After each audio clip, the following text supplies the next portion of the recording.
Hi everyone, it's Chris and welcome back to another video. Thank you for joining me today. I'm going to do another one of my favourite 5 series where I share my favourite 5 tracks, albums, deep cuts, whatever it might be from any one particular artist. Today it's a band I got into during lockdown, in fact 5 years ago, and that's the Crusaders. They were an American jazz fusion group that blended jazz and soul and funk and R&B, and I think originally they were formed in Texas, possibly in the 1950s, and they called themselves the Jazz Crusaders then, and eventually they became one of the most influential crossover jazz groups of the 70s and into the 80s. So they were founded by a guy called Joe Sample, who played keyboards, Wilton Felder, who was a saxophone player, he also played bass, I think, Stix Hooper on drums, and Wayne Henderson, who played the trombone. And initially they had a kind of a hard bop style, very influenced by things like Art Blakey's Jazz Messengers. But in the 1970s they transitioned to the Crusaders. This is the last album they did as the Jazz Crusaders, and they dropped jazz from their name, reflecting a kind of shift towards a much kind of funkier groove-based jazz fusion sound. And so they started to use much more electric instruments, so Fender Rhodes, for example, and a tighter kind of funk-infused rhythm section that made them real pioneers of the jazz funk movement. So I'm going to share my favourite 5 albums. So at number 5, I've gone with a double album from '73 called The Second Crusade. This is a fairly ambitious album, I would have said. It's packed with kind of extended jams, very tight horn arrangements. It's got a kind of a soulful atmosphere to it, and I think it really did cement their identity in the jazz funk scene. It blends kind of improvisation, jazz improvisation, with R&B and funk influences. Really to the fore of this though is that Fender Rhodes from Joe Sample, and it kind of floats above the saxophone and trombone. It's a great album. It's good for kind of sitting down and listening to, but also background, which is where I got into it during lockdown. The opening track, Don't Let It Get You Down, is tremendous. It's laid back, it's kind of a bluesy kind of opener to the album. It's got a hypnotic groove to it, great interplay between the Fender Rhodes and Wilton Felder's sax. It's a great song. Take It or Leave It is good. It's a kind of a funky driving track with a kind of really good bass line to it. Journey from Within is kind of almost mystical, and there's a much more kind of epic song on here called A Message from the Inner City, which is a kind of a moody, slow burning song, which has got a gorgeous saxophone melody in it, and some longer songs as well. For example, Search for Soul, No Place to Hide. Now, whilst some of them are quite lengthy, it never feels particularly self-indulgent, and every kind of solo or kind of jam serves the groove of the song. So if you like Herbie Hancock, The Meters, maybe even Weather Report, then I think you're going to like this. It kind of blends a nice slick musicianship with funk energy. It's a good album. At number 4, Chain Reaction. I think this is from 75. I think it's 75. By the time they released this, I think they had really fully defined their kind of jazz funk sound, blending really good kind of soulful melodies with fairly intricate arrangements and some really tight grooves. This strikes a really nice balance between a kind of bluesy jazz and deep driving funk. It's a really good album. Compared with The Second Crusade, it feels a little bit tighter, much more punchier. The songs are shorter. And that still allows a little bit of space for improvisation though, so that still exists in the sound of this album. The song, the title track, Chain Reaction, I think is the best song on it. It's a brilliant song. Second song on side 1, it's kind of a slow burning, it's got a hypnotic groove to it, gradually builds. The opening track, Creole, was really good. That's a funky number. It's got a really good bass line to it. Hallucinate, that starts off side 2, it's quite spacey and atmospheric. Give It Up's a kind of a little bouncy kind of song, and shows how good they are at just creating an instrumental, fairly catchy melodies. And then the last song, Soul Caravan, is just great soul, kind of soulful jazz funk. It's good stuff. Okay, next up, what's that? This is number 3, is Crusaders 1. I think this is the first album with the Crusaders name, or that might be Past the Plate, I can't remember. But anyway, this is from 72. It's a single album where it's usually, the rest of the world, it's usually a double album, which is a shame because there's a couple of key songs that are missing. So having dropped jazz from their name, Crusaders 1 kind of marks a fairly fresh start for the band, signalling I kind of moved from that hard bop sound towards this groove orientated jazz funk sound, and I think this album captures that transition beautifully.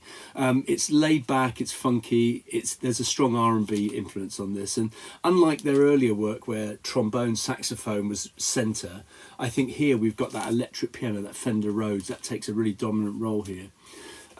So some of the good songs on here. That's How I Feel is a great song. It's a bright, upbeat song, infectious rhythm to it. Really sets the tone for the album. It's a good song. It's about 8 minutes long. Sweet Revival is good. It's kind of funky, but it has a kind of almost a laid-back jazzy feel to it. Now, not on this double album, bizarrely, it's on single album. It's on the double. Is a cover of So Far Away, the Carole King, which has got a gorgeous saxophone solo in it. The version on Scratch, which is a live album, is sensational. The opening song on here, Put It Where You Want It, is for me the standout. And there's a song on the double called Three Children, which is also really, really good. At number 2, from, I think this is 76, I think, this is Those Southern Nights. It easily could be my number 1, actually, as well. The 1 and 2 are very interchangeable. Now, following the success of things like Chain Reaction, this album, Those Southern Nights, sees them really take that jazz funk formula even further. We've got some really infectious grooves on here. This is a groovy album. It's brilliant, and it's kind of slicker as well.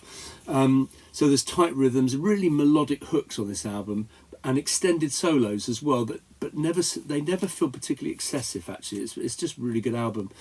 Again, the Fender Rhodes is really front and centre, but Wilton Felder's bass is just brilliant here. It's more prominent possibly than on any of the other albums. And this, I think, feels, compared with the others that came before, kind of warmer, a bit more soulful, strong elements of blues in here as well. So the opening track, Spiral, is fantastic. It's hypnotic. It's a kind of a mid-tempo. Larry Carlton appears on quite a few of these albums. He's a regular member in the band. And some of the songs have kind of a Steely Dan-y feel to them, kind of with kind of really melodic grooves.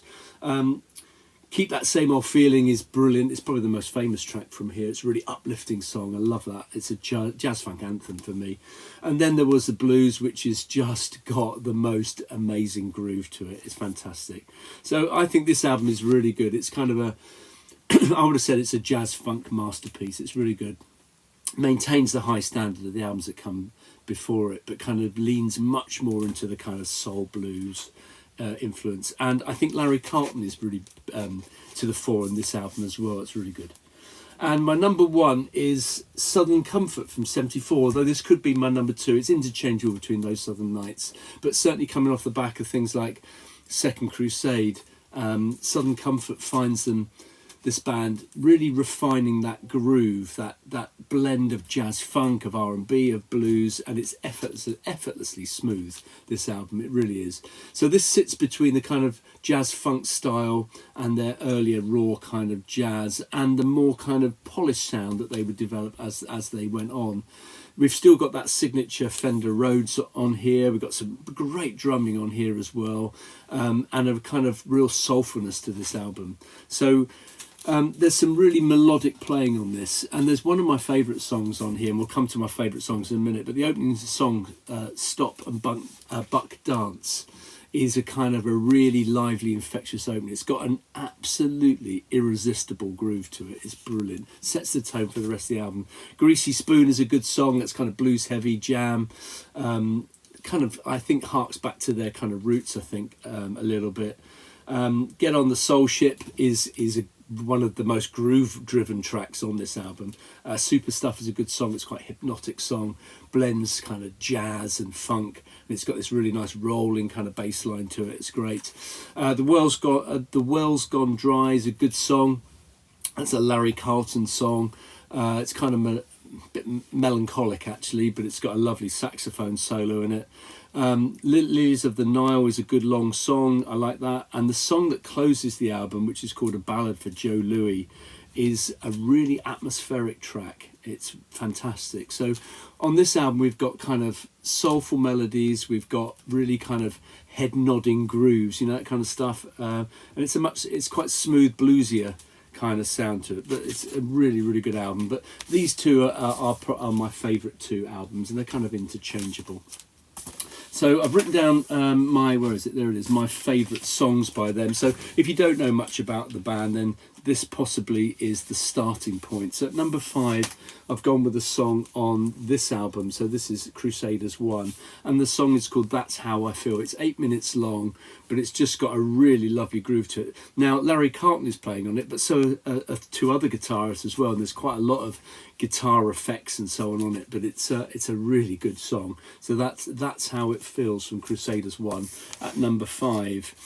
At number 4, going from Those Southern Nights, and the song I've chosen is Then There Was the Blues, which, as I said a minute ago, has just got this wonderful kind of groove, head nodding groove to it. It's just brilliant. And then there were the blues from Those Southern Nights.